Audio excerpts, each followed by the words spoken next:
Who you didn't know? Yeah. You know, and your sisters, they go off and they get married to some guy, you know, who just wants to get married to John Obi Mikel's family, because then my life is sorted. And then you start looking after this guy, you know, and you send money to your sister. The money goes to him. You know, he does whatever he does with it. But these are the things that nobody know about. Your money is not your money. So you get a salary. You okay. Now I'm gonna put this aside for this person, put that aside for this person, put that aside for my mom and dad. Before you know it, you're looking at them. Where is it? You're on less than them. Exactly. You're getting less than them. You know what I mean? And this is the thing. And they keep having so many kids, and you know, and you're looking at, okay, you're having this much kids. Who's gonna look after them? It's you. They look up to you to look after the kids, the husband and the husband's family. It becomes really absolutely. Hello, my beautiful African people. Welcome back to Hail and Ride African Facebook page and YouTube channel. Today we are talking about sports. This program is called Hara Weekend Sports. In this episode, it's a new episode, we'll be talking about sports during the weekend. Sport update, mostly boxing, because I love boxing. And probably we're gonna talk about other sports as well as time goes on. But today I want to talk about football, but not really football per se. I want to talk about our legendary brother, John Obi Mikel. Recently gave an interview, or series of interviews, of which I'm going to play some of them, a bit of a clip of this interview he gave as we progress. I want to first of all say that this our brother is auditioning for a job. That's what the major takeaway from those interviews he's given recently.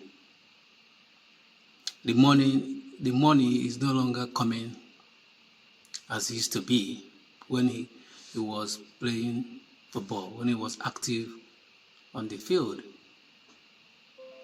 Now the money is drying up a bit, but I believe that this brother, he got some investment that will sustain him.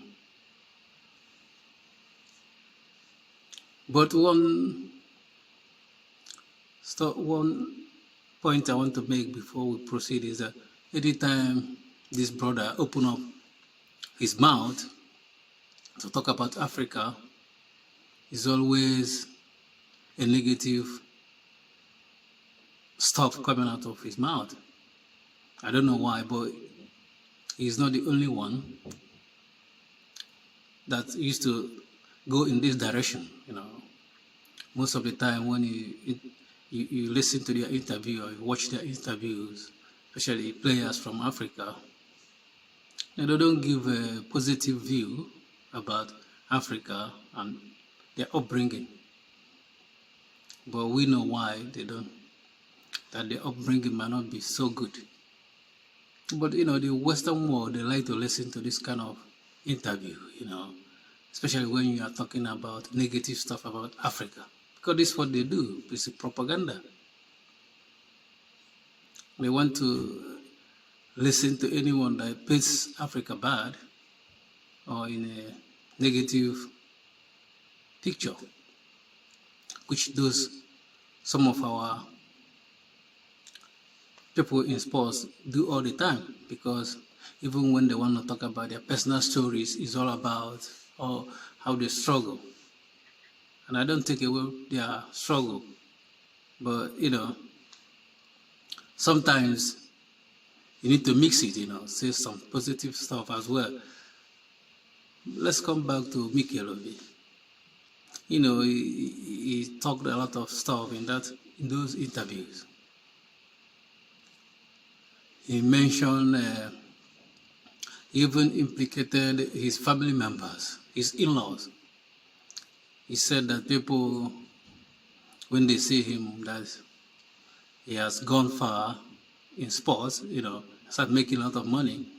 And people came around, some men came around to marry his sisters, hoping that once Mikel is playing football, those monies will keep coming and the guy will carry them along with his money. Those kind of people, you see them in Africa, and in some places as well, not only in Africa. They are coming into a family just because they see that someone in the family have made it. And Mikel has found out he has found out what these people really are. That none of them care about him. It's all about his money.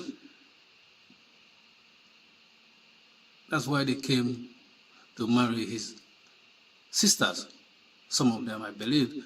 But the thing is that, for him to go public with this kind of information, his personal information, to talk about his in-laws and those gold diggers, because what other terms are you going to use to describe those of his in-laws? They are gold diggers.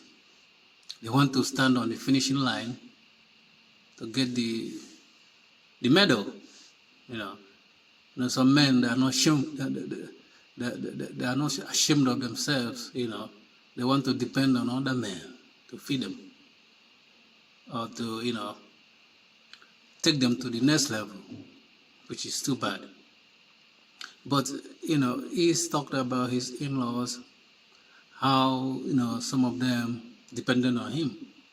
And one problem with people in Africa sometimes, not everyone, some in Africa, is that once you keep giving them money, you are their friend, and they talk good about you. But once you stop giving them money, they forget the ones you give them.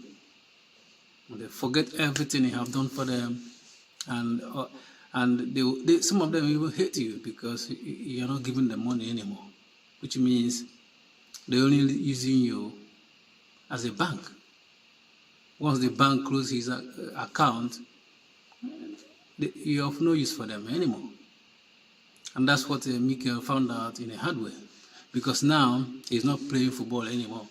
The income is not coming as it used to be. Maybe some of those of his in-laws have even stopped calling him. As he said, some of them want to blackmail him. This is so sad, that this kind of thing is happening in Africa. But, having said that, I don't think Mikel Obi should come make this kind of thing public. Some stuff you keep to yourself, because now those of your in-laws, when they watch this interview, you have burned the bridge. You can maybe you might say that he doesn't need them anyway. But these people will hate you. I'm telling you. I have seen people in Africa, once you start giving them money, they turn to your enemy. They become your enemy immediately, without wasting time. So there's some certain things as a man you don't need to come out to the public and say. You can tell it to your friends, but not to go on television and say it. Because this is family involved. It's even now that you found out why some people complain that when they meet Mikel Obi, either like in a nightclub in London or elsewhere in England, he doesn't give them buy drinks for everyone, or do something like someone that has a lot of money. You see, the reason why is he's carrying his in-laws. All of them depended on him and his family as well. He's taking care of them, taking care of himself, so it was too much for him. But some of our people, they think that once you have money, they're entitled to your money, because those people that said it doesn't give them money, maybe they feel like because he has made money, they want the guy to be sharing money to them, which is wrong way of looking at things. But there's other African players, well known, that said, well, if you meet them, if they see a group of Africans or black people, they spend their money, but others, they don't spend money. But I don't blame any of them because this is their money. No one is entitled to it. And most of the time, if you live in the Western world, they don't throw money at anyone. Before they give you money, you have to work for the money. They can't just start giving money to random people in the street or every Dicks and Harry their money because they earn their money. They suffer to get this money. So what Mikel Obi, legendary brother in football, he has played for Chelsea, has won Champions League, has won, I think, maybe 2 or 3 Premier League. So he's a legend in the field of soccer. He's a great player, African player, or Nigerian player. But the point I'm trying to make is I'm not going against him. I'm not going after him. I'm just talking about the general how African people present themselves abroad, especially when they are in the media. Because when you watch, we have been seeing how the mainstream media have been portraying Africa, it's always, now they start to stop because people start complaining, because before it's always about showing Africa where hunger, all bad stuff, negative stuff about Africa they show us, but they never show us good stuff in Africa. Even you can never see them showing where they are digging our oil, or our gold, or our diamond. They don't show that one, so that they keep silence about it so that people don't know.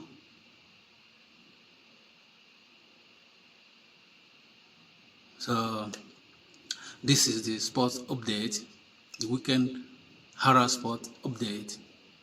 Thank you for watching. Please like our video, it makes us reach more people. And follow us on Facebook if you can. And subscribe to our YouTube channel. Thank you for watching. Peace. The money coming from, yeah. Speaking about money, John, you obviously are Nigerian descent, and you see with a lot of players going back home, they go back and then invest and stuff. Yeah. Was you grounded with your decision making with money, knowing that you have a family back home and you speak very highly about where you're from as well? Yeah. How was that for you managing money? And did people like Didier Drogba advise you what to do, or was you trying to dye your hair like him as well? I think obviously when you come from Africa, and this is something I don't think we speak a lot about. When you come from Africa, I don't know if when you make money. It's not your money. Yeah. It's not just your money. It's the same. You know what I mean? It's not just your money. It's like you have all these relatives, cousins, whatever you call it. Who you didn't know. Yeah. And your sisters, they go off and they get married to some guy, who just wants to get married to John Obi Mikel's family, because then my life is sorted. And then you start looking after this